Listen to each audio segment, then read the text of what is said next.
Salut à tous, j'espère que vous allez bien. Aujourd'hui, je suis ravie de vous présenter mon projet de machine learning dédié à la vision par ordinateur. Donc, l'objectif de ce petit projet est évidemment simple, mais en même temps super intéressant. C'est le fait de créer un classificateur intelligent capable de distinguer un chat d'un chien à partir d'une photo. Donc, pour cela, j'ai mis en place un pipeline complet allant de la découverte et l'expérimentation pure du dataset à la création d'une application interactive. Donc, tout commence d'ici, dans ce Jupyter Notebook, où je prépare mes données avant de les intégrer dans l'application finale. Comme vous pouvez le voir ici sur la première cellule, j'utilise principalement une liste des bibliothèques, NumPy et Pandas pour la manipulation des données, Matplotlib pour la visualisation et surtout la bibliothèque Scikit-Image pour le traitement des images. Donc après le chargement du dataset, ici j'ai passé à le pré-traitement d'une partie qui est cruciale. Donc ici j'ai défini cette fonction load and process qui effectue généralement des opérations majeures. Donc premièrement, il redimensionne chaque image en 200 x 200 pixels pour avoir une taille uniforme et standard. Deuxièmement, il convertit l'image en niveau gris avec RGB2 Gray. Donc cela permet de réduire la complexité du calcul tout en gardant les caractéristiques de forme essentielles. Donc ici un petit test, il permet de montrer le rôle de cette fonction. Donc ici à gauche l'image originale colorée et à droite c'est l'image version traitée prête pour l'algorithme. Donc ensuite je charge mon dataset. Donc pour l'entraînement j'utilise au total 800 images, donc 400 pour les chats et 400 pour les chiens. Pour le test, c'est 200. Donc après, j'ai passé à Reshape. Donc ici, les algorithmes de machine learning classiques, comme vous savez, ne lisent pas des matrices de dimensions. Je dois aplatir mes images de 200 x 200 en un vecteur plat de 40 000 pixels. Comme cela, je passe de 800, 200, 200 à un vecteur de 840 000. Et enfin vient la partie de évaluation des différents modèles. Donc ici, j'ai testé toute une batterie de modèles de la bibliothèque Scikit-Learn. Donc ici, il y a le KNN, ici, il y a le Gaussien, le SVC, Decision Tree, Random Forest, XGBoost, etc. Et pour finir, j'ai affiché ce tableau récapitulatif et comparatif en même temps des différentes précisions. On observe ici que les scores des différents modèles ils oscillent entre 0,47, c'est-à-dire 47%, jusqu'à 55%. Donc généralement le KNN et le XGBoost sont les modèles les plus performants avec une précision de 55%.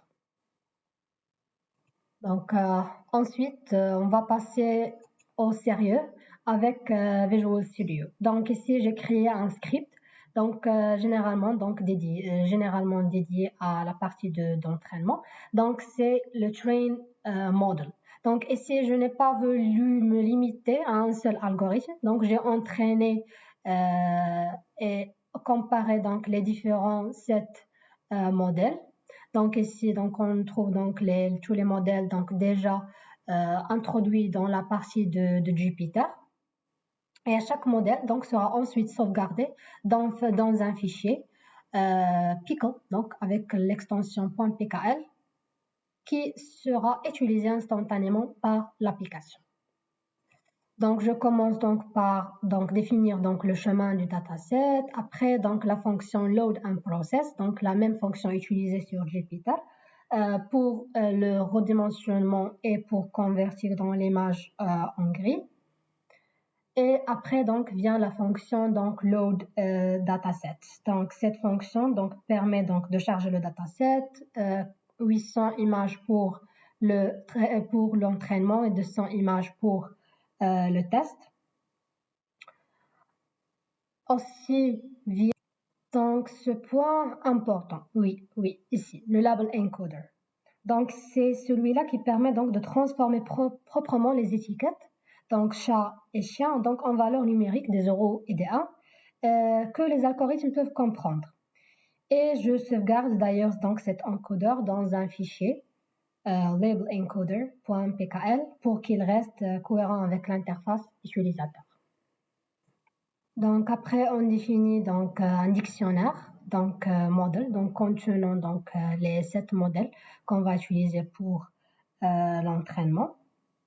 Et aussi donc après donc vient donc la dernière partie, donc c'est la partie du code qui automatise tout le travail fastidieux. Donc ce script donc il parcourt donc chaque modèle, l'entraîne sur les données de train, puis calcule son score de précision sur les données de test. Donc c'est une étape qui est cruciale. Donc et cette étape donc qui permet de exporter chaque modèle entraîné donc en format donc .pkl grâce à la bibliothèque donc Pickle. Donc ici donc après d'exécuter run, donc ici comme vous voyez donc les modèles ici de les fichiers sont sauvegardés comme vous voyez ici. Donc maintenant, après avoir exploré la phase d'entraînement, donc nous allons donc décortiquer donc l'architecture de notre interface de déploiement, donc le fichier app.py. Donc généralement donc en tant que concepteur, donc notre but n'est pas seulement de faire tourner un modèle, mais de créer une expérience utilisateur robuste et interactive. Donc ici, dès le début du code, vous remarquez l'utilisation de stPageConfig et aussi l'injection donc d'un code de CSS personnalisé. Donc ici, donc j'ai opté donc un design de EI Vision. Donc j'ai utilisé donc les deux couleurs, bleu marin et le gris, donc des boutons arrondis et une mise en page aérée. Donc tout cela est défini donc dans ce bloc, donc un peu plus long, mais qui permet donc une application donc qui est élégante avec donc bien sûr les polices, les couleurs, tout cela donc tout cela donc est défini dans cette partie donc d'une façon qui est personnalisée. Donc ici après donc la définition des paramètres, le dictionnaire, le modèle, donc le chemin pour le dataset, etc. Donc on passe au chargement des ressources, puis donc la liste donc des fonctions qui vont être utilisées par ailleurs dans le corps de notre code. Donc regardons donc premièrement donc ces deux premières fonctions. Donc ici l'utilisateur peut agir de deux façons. Soit donc l'upload local, c'est-à-dire ici donc il va donc télécharger l'image à partir de son PC, et le deuxième c'est à partir donc d'un lien. Donc c'est une partie donc c'est la partie critique du code. Donc c'est la fonction process image URL, c'est-à-dire le site avec le lien. Donc ici c'est la partie donc qui utilise donc la bibliothèque requests. Donc pour aller chercher une image sur le web, puis charger en mémoire donc via donc la bibliothèque utilisée donc au début donc la bibliothèque EO ici, puis la transformer donc instantanément pour que nos modèles donc puissent l'analyser. Donc tout cela donc avec une certaine donc une vitesse pour le traitement donc du data se fait en temps réel.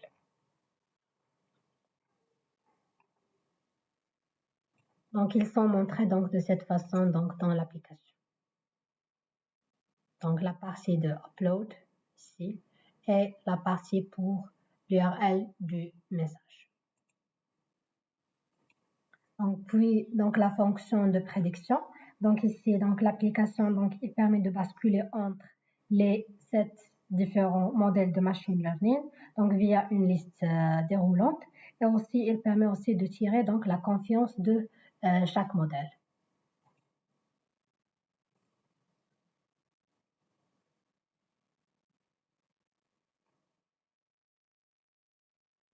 Donc ici, donc les modèles sont définis avec un seuil de confiance. Après, donc la fonction Save Image Dataset, donc c'est une fonction bien sûr qui est aussi critique. Donc cette fonction, donc c'est qui permet donc d'ajouter l'image à notre dataset, donc pour donc une amélioration continue du modèle. Donc ici, donc il va vérifier si le modèle donc affiche un chat ou bien un chien. Après, donc il va parcourir notre dataset, donc exactement donc dans le chemin train. Donc il va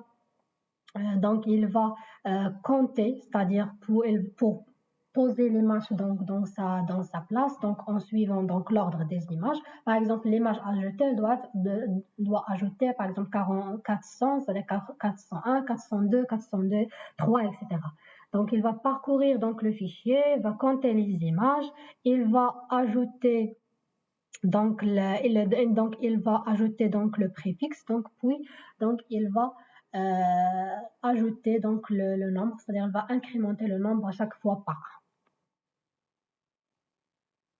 Et aussi pour le nom de l'image, donc l'image doit enregistrer donc avec le nouvel nom, donc suivant donc son ordre et sa numération dans le fichier du dataset. Donc après Display Confidence, c'est une visualisation de la confiance selon donc de chaque modèle parmi donc les 7 modèles utilisés. Et après donc la fonction Generate PDF Report. Donc cette application ici donc il doit laisser ses traces donc ici. Donc nous avons intégré la bibliothèque de FPDF donc pour générer automatiquement un rapport de prédiction. Donc ici donc à un clic l'utilisateur donc télécharge un PDF contenant l'image analysée, le nom du modèle utilisé, la classe prédit et le score. Donc c'est une fonctionnalité qui est complète, idéale, donc pour documenter les résultats et pour archiver aussi les résultats pour l'utilisateur. Après, c'est la fonction de traduction. Ici, un dictionnaire donc, contenant donc, les mots qui sont traduits par la suite dans l'application. Maintenant, donc, on va donc passer à l'interface interactive. Donc ici, donc c'est la définition donc on peut donc de langues utilisées dans l'interface. On peut switcher entre la langue française et la langue anglaise. Après, donc dans le sidebar, donc on a ajouté le logo, c'est-à-dire une image. Après, on a défini donc les différentes pages de notre application. Maintenant, pour chacune des pages, donc d'une façon individuelle, donc on va donc définir donc le contenu de la page. De la page accueil, donc on a on a placé donc les différentes informations, les différents paramètres et configurations qui doivent être choisis par l'utilisateur en utilisant donc les fonctions introduites donc au début du code.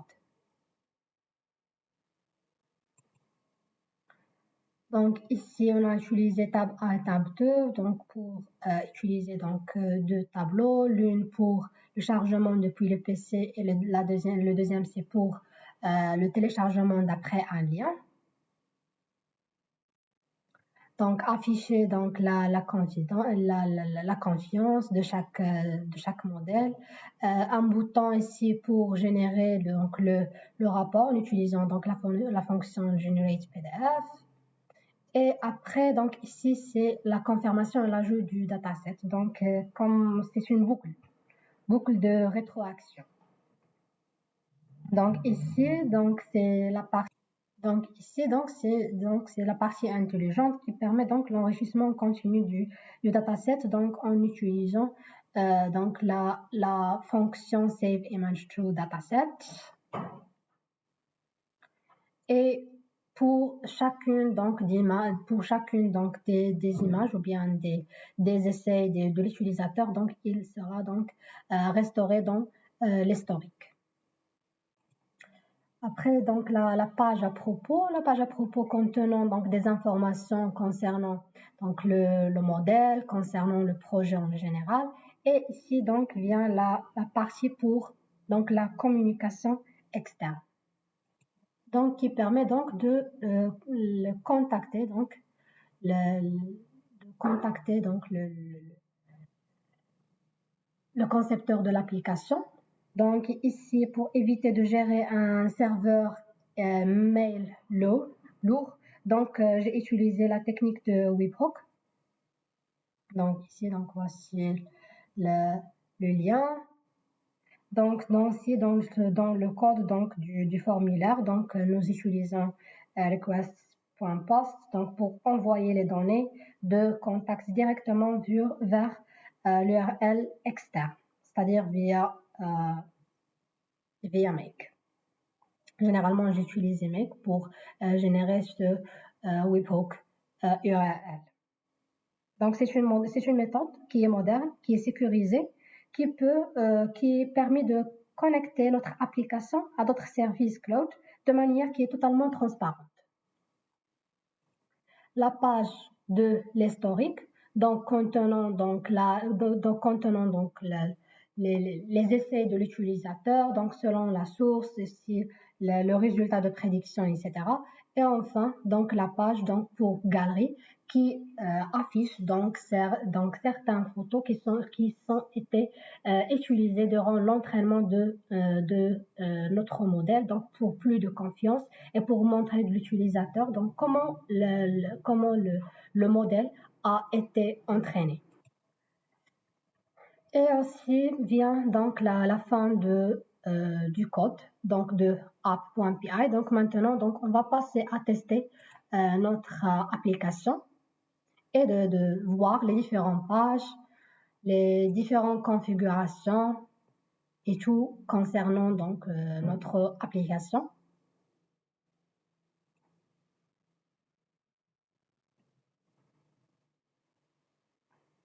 On va attendre un peu.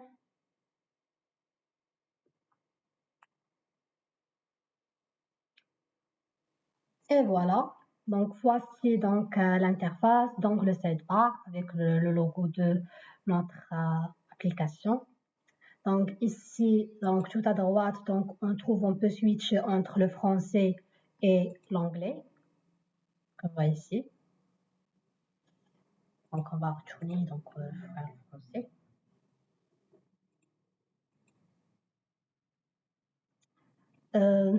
Donc ici, il y a donc généralement 4 pages, donc l'accueil où donc l'utilisateur donc peut choisir entre les 7 différents modèles, peut définir donc le seuil de confiance.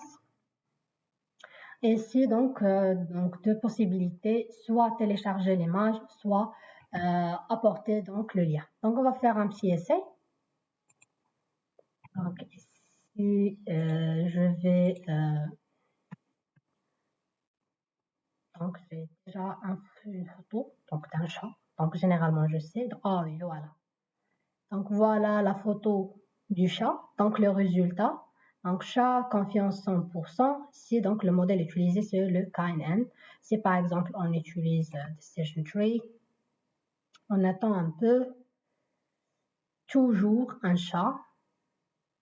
Donc ici, donc pour confirmer l'étiquette, donc je clique sur le chat et puis ajouter au dataset.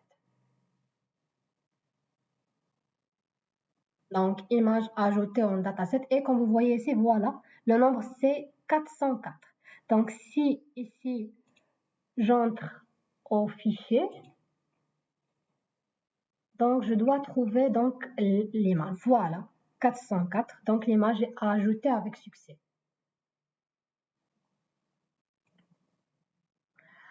Si par exemple, donc je veux essayer avec un URL, donc je vais utiliser donc ce lien, coller le lien et faire la prédiction. Voilà, donc c'est un chien, confiance 100%, decision tree, logistic regression par exemple. Un chien mais avec une confiance de 89,16%. Donc toujours ici pour confirmer l'étiquette.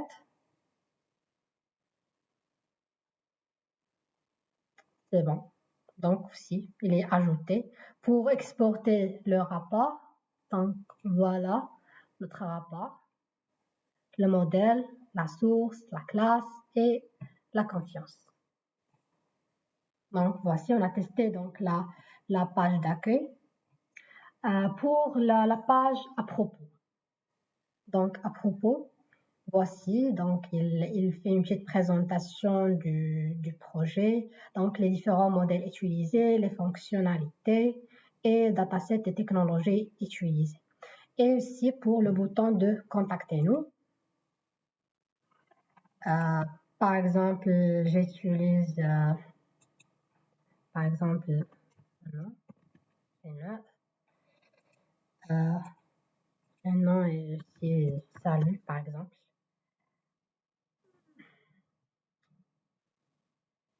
Bonne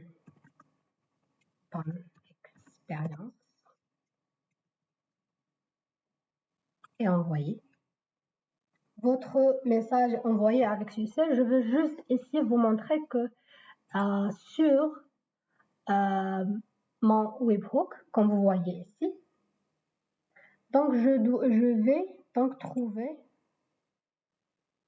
ce dernier message.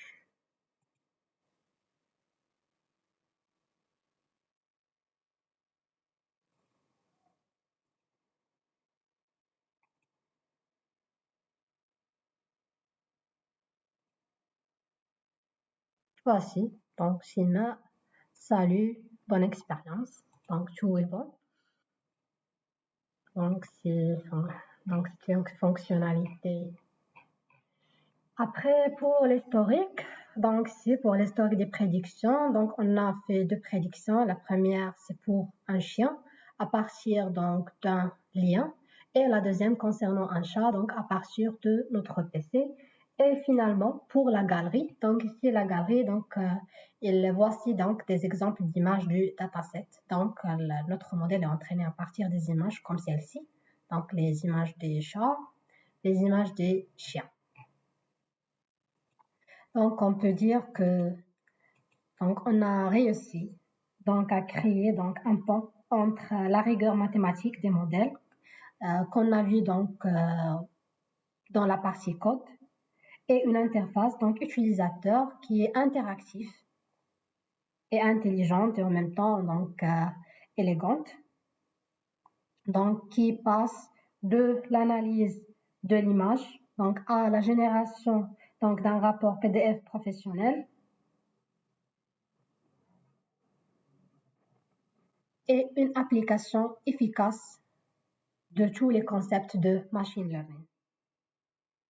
Donc c'est pour moi c'est une étape majeure donc qui valide donc la compréhension donc des concepts donc de l'apprentissage automatique et en même temps donc les concepts donc de design des applications.